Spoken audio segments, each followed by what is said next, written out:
Carroll, a 20-year veteran of the Woodbridge Township Council, and more importantly, a Metlife retiree.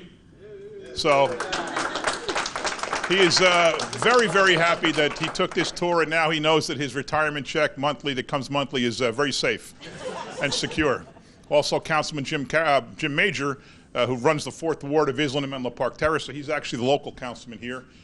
The guy right there is John Haggerty. He's our communications director. He organizes everything. Casey's his assistant. Samantha's on the camera. So that's the Woodbridge Town Hall team. It's a great pleasure to be here. It's always nice to welcome new businesses to Woodbridge. I have to admit, though, that I always thought you were in Woodbridge because Don Brown is so active in his township. And I mean that very sincerely. He's active with the Chamber of Commerce. When it's take your kids to school day or read to the kids at school day or whatever there is in town, he's always around. What's that? He did principal. Principal for a day, that's what I should say, principal for a day. He's always around. I mean, at every chamber event, and I was shocked to find out that Metlife wasn't already here based on the job he does. So I want to thank Don.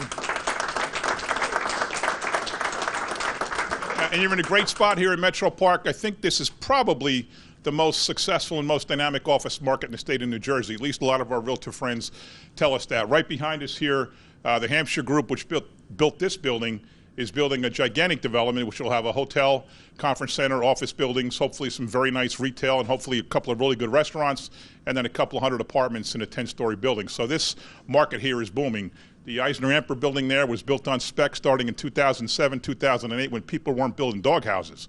And they built this beautiful 10-story building on spec, and it's fully rented, 2 years later. So Metro Park is doing great. You got a great location here. Woodbridge is the center of the state. Parkway, Turnpike, 3 train stations, close to the water, Route 1, 9, 27, 35, 287, you name it. Everything goes through Woodbridge. So you're in a really, really good spot here. And we want to welcome you to this great town and thank you for coming. So with that, if John would come up, I'd like to present you with this proclamation, and the paparazzi here can take a few pictures. I won't read it because it says what I've already said. It's welcome to Woodbridge. Again, we have a very, very vibrant economy. There's more happening here in this town than anywhere in the state right now. We've got Hess put their building up for sale. It's sold very, very quickly, though we don't even know who yet or when they're going to close, but we know they have it for sale. They're working on selling 50 acres. It's going to be a similar development with probably some kind of retail restaurant, probably some kind of apartments. On the Avenel train station, we have 500 units being built, high-end luxury apartments. In downtown Woodbridge, we have people want to put high-end luxury apartments right across from the train station. It's all not far from you. So probably in 5 years, you'll have 1,000 more high-end apartments to go get clients from and get customers from. There's a lot happening in this town. You're in a very, very good spot. So with that, I'd like to present this to Belleria and to John and congratulate you for coming to Woodbridge and thank you for coming to Woodbridge and investing in our town.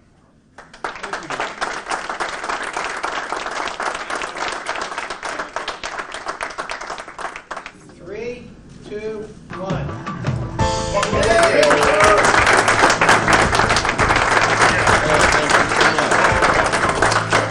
Thanks, everybody. Obviously, we're extremely excited about being in Woodbridge and opening up our new location. As most of you know, this firm is one of our flagship firms, not only in New Jersey, but in the entire country. So we're excited to bring them really under one roof, centralize our operation, and house almost half of our advisor in one location just to be able to serve our client much, much better. Now, one of the reasons behind the strategy behind bringing it into a centralized location in a more modern and more centralized, the mayor said, be it access to most of the major highway, is really to be able to help our clients.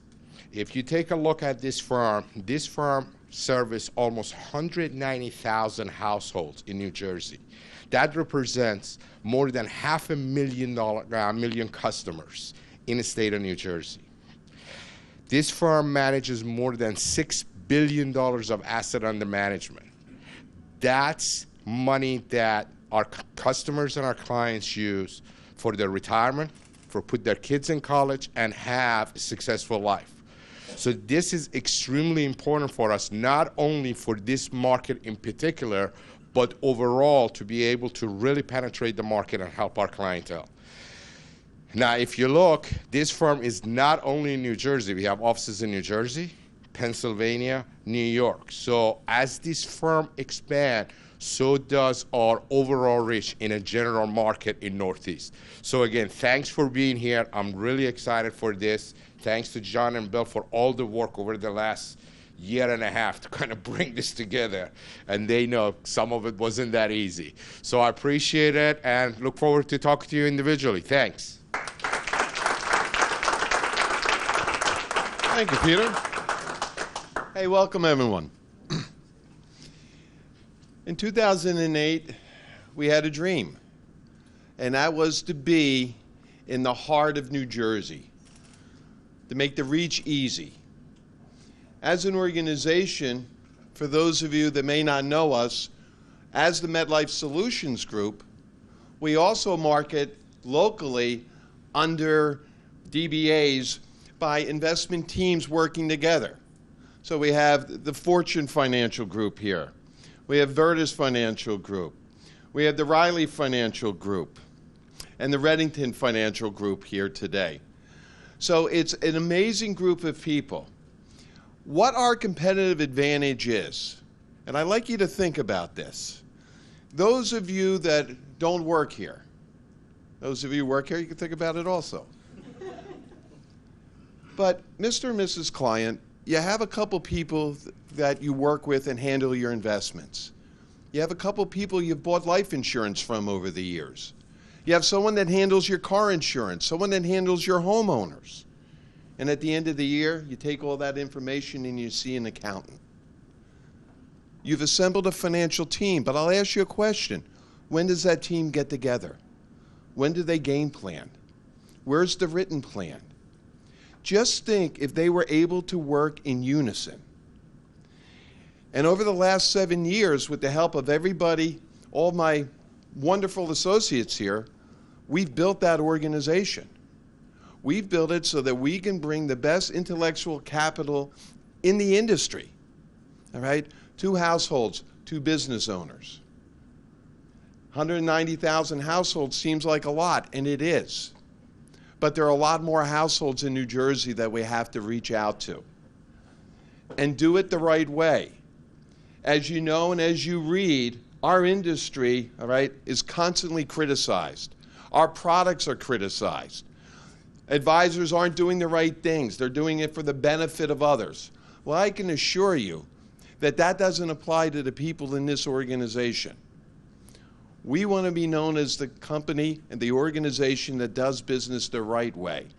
We want to be the organization that's gathering the press that people are talking about and saying, yeah, but this group of people over there, all right, they know how to do it. And I'm so proud of all of you being part of this organization. We got a lot to achieve. It's only the beginning, and I can't wait to see what happens next. Thank you, and here's Belle.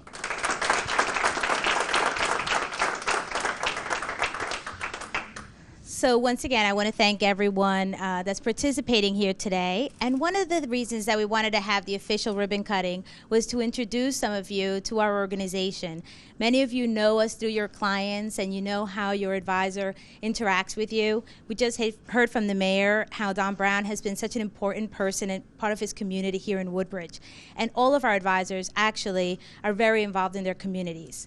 That's why in 2008, when John and I took over the organization here in New Jersey, one of the first things that we set out as part of our mission was to be very involved with the local communities that we served. That was part of our mission, and it was really important part of who we were as an organization. Part of our culture is really to be very philanthropic in the ways that we serve. But all of you know that there are so many organizations out there that need support and help, and how to actually look at the organizations that we can support was a little bit of a challenge. But we really looked at what are the skills that we can bring to the table that we can help, and one of those was financial education. Financial literacy has become a really important part of who we are as an organization because it's what we do day to day, and we can't just work on the people that have money. We also have to work on helping those that don't know what to do or never have achieved that success to know what to do with money. We have different programs, and we started many of our grassroots programs since 2008 that we've been building. A lot of these programs were built around children because that is the future of our organizations, right? That's the future generations that are going to come into our communities to be part of our organizations. They'll be the future mayors. They'll be the future leaders in firms. So we wanted to make sure that we did that. But we do also help underprivileged families really understand and learn about money. We did this many things, as I mentioned, as grassroots programs, but throughout the years we realized that we were spending a lot more time trying to build the programs rather than running the programs. So that throughout the last few years, we have spent a lot of time in really finding great partners. And today we're here to celebrate 3 partners that we have in our community programs. One of them is Junior Achievement. And we have Catherine Malone and Ashley Donaker here from Junior Achievement of New Jersey.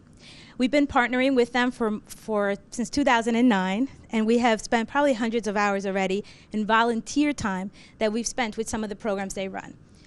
I don't have time to go into all of them today, but Finance Park and JA BizTown are 2 of the key programs that we actually work with JA, and they have been incredible programs. This year, in addition to that, they have started a program for scholarships, and the scholarship program is really touching to me because it's working with a lot of these underprivileged children that would never have had a chance to even go to college or even dream about what college education would be. And through this program, they're able to get mentors and people like those volunteers in this room that are able to be heroes for those kids so they can understand that they do have a bright future ahead of them, and all they need is that little push or opportunity. So today I'd like to celebrate with those 3 organizations. I'd first like to invite Catherine Malone to come to the stage to kind of say a few words about some of the work we've been doing. Catherine. Thank you, Valeria. Well, congratulations on your new space. Ashley and I would love to move in if anybody would like to donate the space next door for BizTown, right? But thank you for supporting Junior Achievement, where we empower young people to own their economic success. We reached more than 57,000 students last year, and we couldn't have done it without the support of Metlife, and especially of our board members, Valeria Jimenez and Jerry Wade. You know, the mission of Junior Achievement is to inspire and prepare young people to succeed in a global economy, and we do this through the eyes and the lives of volunteers like yourselves that work with the students. Our High School Hero Scholarship was just launched this past year. We have more than 4,000 high school students that are trained on Junior Achievement's programs and are actually teaching Junior Achievement's financial literacy programs in classrooms across the state of New Jersey, impacting more than 25,000 elementary school students, which is pretty tremendous. And a lot of these young people can't afford to go to college. So we're trying to do the little that we can to help to launch their college and hopefully their careers as they move on forward. Just to take a moment to just thank Metlife for a significant gift that you gave Junior Achievement a couple years ago, and that was $1 million gift to bring BizTown to New Jersey. How many of you volunteered for BizTown over the last year? And thank you so much for taking the time to spend with the children at our BizTown facility. BizTown is an interactive experiential program geared towards 5th and 6th graders. They do a curriculum in the classroom with their teachers, and then they go to BizTown and they literally run a city for the day. And we would never have had it in the state of New Jersey without your support. So we do thank you once again for your support, and once again, congratulations for your new home here in Woodbridge. Thank you. Catherine, I know after $1 million, it's really hard to ever match that, but we do want to do one more contribution to the organization for $2,500, and that is for the scholarship program. Thank you so much. Thank you.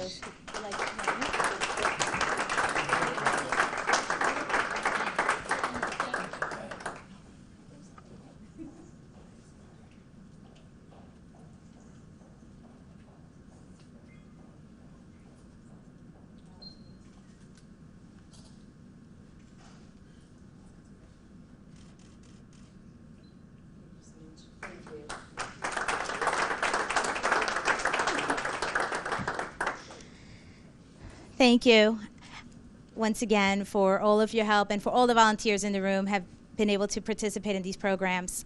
I also want to recognize our Habitat for Humanity, which is another organization that we've been very active in. If any of you have ever participated in Habitat, it is not only a very rewarding experience, but you also appreciate when you come from, our kind of work, how nice it is to be, indoors when it's raining and be able to have air conditioning and not have to do this labor every single day. But it is amazing the kind of work that goes into building a home. The reason we started doing Habitat is because when we talk about financial empowerment, what better opportunity to show someone financial empowerment, but to help them achieve the success of owning a home. Owning a home is one of the most important parts of being able to be financially free. And the programs at Habitat not only help them to build a home, but also help educate them on how to maintain that home, how to be able to build that equity, how to be able to maintain those payments throughout the years. So we'd like to be able to thank Habitat for Humanity for that great achievement. We do have an upcoming build again on October 16th. We have about 30 volunteers that will be going to the city of Newark to help build, I think, one of the biggest projects they have, which is a housing development that's going to be built, correct? And we'd like to be able to invite Jeff to come to the stage, which is our Jeff Farrell, which is the CEO of Habitat. We'd like to present you with a donation of $5,000 that is going to be for the build in Habitat. Great, thank you.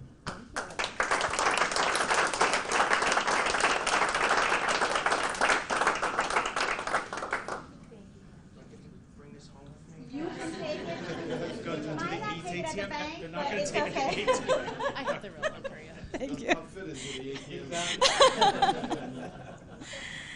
Thank you. And last but not least, we'd like to be able to talk a little bit about the Food Bank of New Jersey. The Community Food Bank of New Jersey does so much for our community. And I think a lot of times when we think of financial empowerment and financial literacy, we fail to remember that a lot of times we do help people also with job employment and helping them also be financially empowered that way.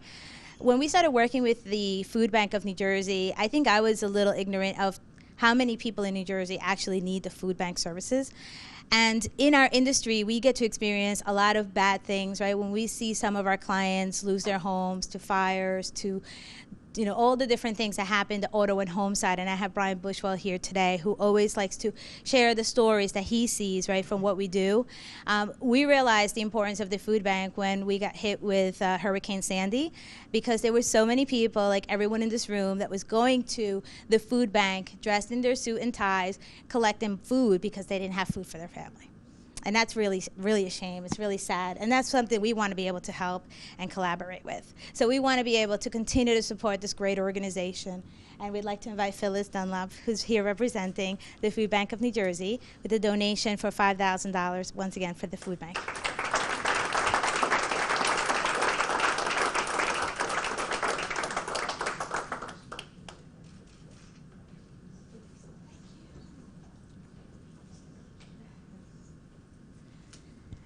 Thank you. And we'd like to open it up if anybody has any questions or any additional comments they'd like to make in today's event.